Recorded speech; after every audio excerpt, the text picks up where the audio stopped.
The journey of the Israelites in the desert was a very interesting one. और जो उस रेगिस्तान में इस्राएलियों की यात्रा थी बहुत ही दिलचस्पी है। It had many twists and turns. उसमें बहुत से घुमाव और मोड़ थे। But there was a big turning point to their journey. लेकिन उनकी यात्रा में एक बहुत बड़ी मोड़ आई। When they sent the spies to Canaan to check the land, और जब कनान को भेदिए भेजे गए देखने के लिए, the report what they came and gave all the people. और उन्होंने आकर जो उन्हें रिपोर्ट दी वापस, Finally, it changed their journey, which should have ended in a few days or months. It extended to 40 years. और उनकी यात्रा जो कुछ दिन या महीने में खत्म होनी चाहिए थी वह 40 वर्ष तक गई। Now God promised them to take them to a land of milk and honey. और परमेश्वर ने उन्हें ये वचन दिया कि दूध और मधु की बहने वाले भूमि को मैं लेके जाऊंगा। Now, if we see in Numbers chapter 13 verse 1 and 2, अगर हम गिनती की पुस्तक देखते हैं उसका 13 अध्याय उसका 1 और 2 में, the Lord said to Moses, और यहोवा ने मूसा से कहा, send some men to explore the land of Canaan. और कनान देश जिससे मैं इस्राएलियों को देता हूँ उसका भेद लेने के लिए पुरुषों को भेज, Which I am giving to the और Israelites. जो मैं इस्राएलियों को देता हूँ। And they were sending one person per tribe.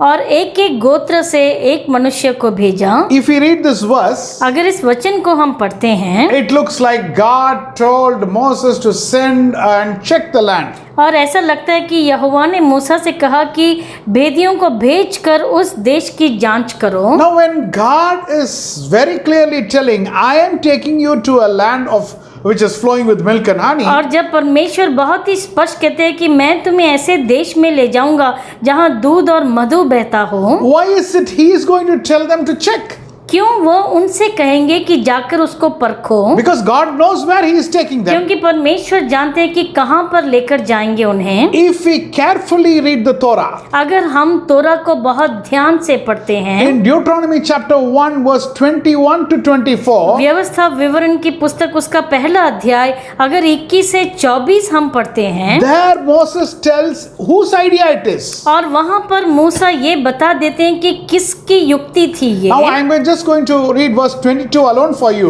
और आपके लिए 22 पद सिर्फ हम पढ़ेंगे। Then all of you came to me and said, let us send men ahead to spy out the land for us to bring back a report.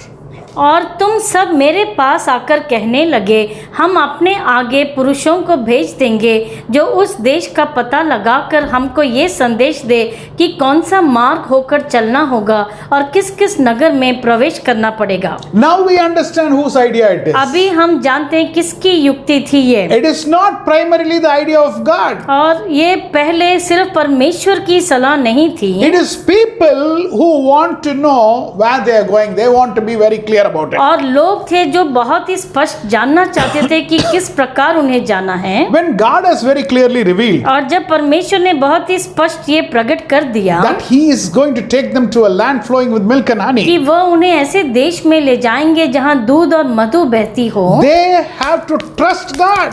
और उन्हें परमेश्वर पर भरोसा करना है। We have to trust God in what God says. जो भी परमेश्वर हमसे कहते हैं हमें उन पर भरोसा करना है। But what has happened? लेकिन क्या हुआ है, People had their own doubts. और लोगों को अपने अपने मन में शक पैदा हुआ, So they are checking whether it is truly that land. और ये देखना चाहते हैं कि सच में क्या ऐसी भूमि है। So what is land flowing with milk and honey? और इसका मतलब क्या, जिस देश में दूध और मधु बहता हो। Milk refers to the prosperity of animals, और जो दूध है वह जानवरों की सामग्री प्रकट करता which है, means there are more animals. जिसका मतलब बहुत से पशु हैं वहाँ पर। And honey refers to the prosperity of agriculture. और मधु का जो है बहुतायत वह वहाँ की खेती बाड़ी को बताता है। There's no change in the land. उसमें उस देश में कोई भी बदलाव नहीं Land है, is a good land. बहुत अच्छी भूमि है। So now it calls for a trust by people. और ये लोगों का भरोसा होना चाहिए। Now what is the report they are bringing? क्या रिपोर्ट लेकर आते हैं If we वापस? see Numbers chapter 13 verse 27, अगर हम गिनती का 13 उसका 27 पढ़ते हैं, they gave Moses this account. We went into the land to which you sent us, and it does flow with milk and honey. here is its fruit. उन्होंने मूसा से ये कहकर वर्णन किया कि जिस देश में तूने हमको भेजा था उसमें हम गए, उसमें सचमुच दूध और मधु की धाराएं बहती हैं और उसकी उपज में से यही है।